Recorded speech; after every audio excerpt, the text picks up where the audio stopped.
আসসালামু আলাইকুম সম্মানিত অতিথিবৃন্দ, সত্যি বলতে পদকটা আমার কাছে আসলে যথেষ্ট আনএক্সপেক্টেড ছিল। এতটাই আনএক্সপেক্টেড ছিল যে প্রথমে যখন ফোনটা করেছিলাম ভেবেছিলাম প্র্যাঙ্ক কল, তাই বেশ কাঠখোট্টা ভাবে ডিল করছিলাম। কিছুক্ষণ পরে বুঝতে পেরেছি যে ফোনটা সিরিয়াস। আমাকে পই পই করে বলা হয়েছে যাতে আমি সময় বেশি না নেই, সো আমি খুব সংক্ষেপে 3টি কথা বলবো।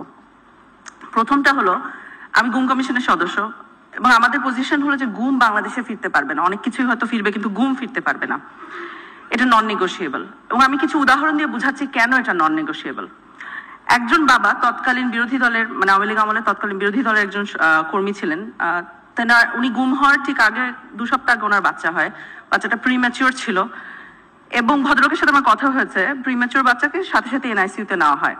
তো বাচ্চাকে কোলে নেওয়ার আগেই উনি গুম হন এবং আমাকে বলেছিলেন যে আয়নাঘরে ওনাকে একটা ছোট বোতল দেওয়া হয়েছিল, পানির বোতল।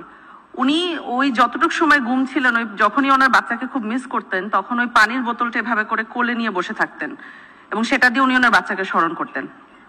আরেকজন বাবা, গ্রামের সাধারণ কবিরাজ, আমার অফিসে এসেছিলেন, দুপুর হয়ে গেছিল, আমি ওনাকে বিফ খিচুড়ি লাঞ্চ হিসেবে অফার করেছিলাম। উনি খেতে কিছুতেই রাজি হননি। তখন আমি জিজ্ঞেস করেছি তুমি খাবেন না কেন?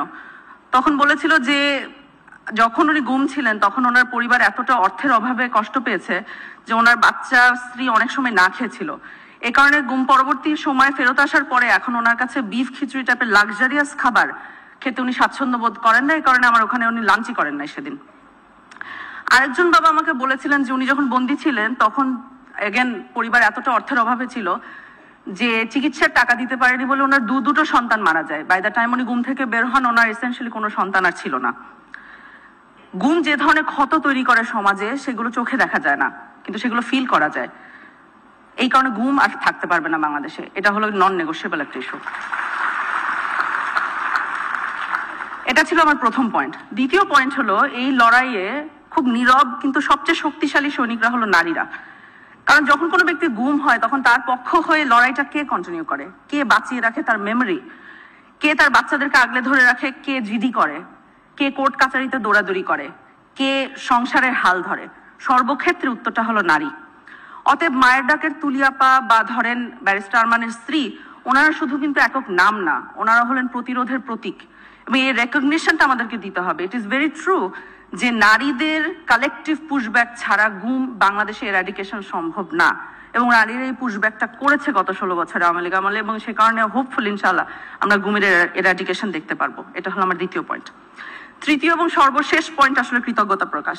কোনো ক্রমেই সম্ভব না যে এই পদকটি আমার একক অর্জন, এটি একটি সামষ্টিক অর্জন।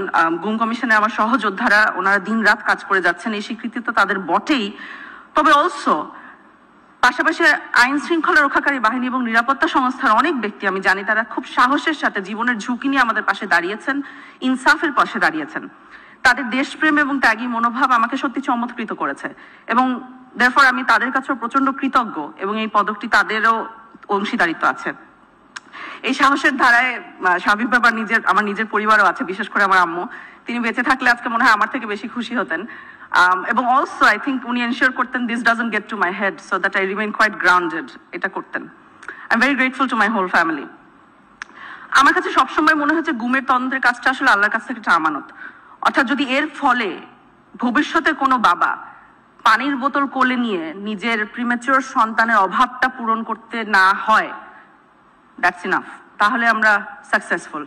এবং এই ডেটারেন্সটা এস্টাবলিশ করাই আমাদের সর্বসময়ের গোল এবং আশা করছি ইনশাআল্লাহ পারবো, বাংলাদেশ পারবে।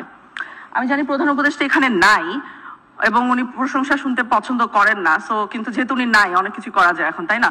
সো যা হোক, করবো না। আমি শুধু এতটুকুই বলি যেটা ওনাকে পরে নিজেও বলবো, সেটা হলো ওনার জন্য আমার অনেক দোয়া হয়, অনেক দোয়া হয়। ধন্যবাদ।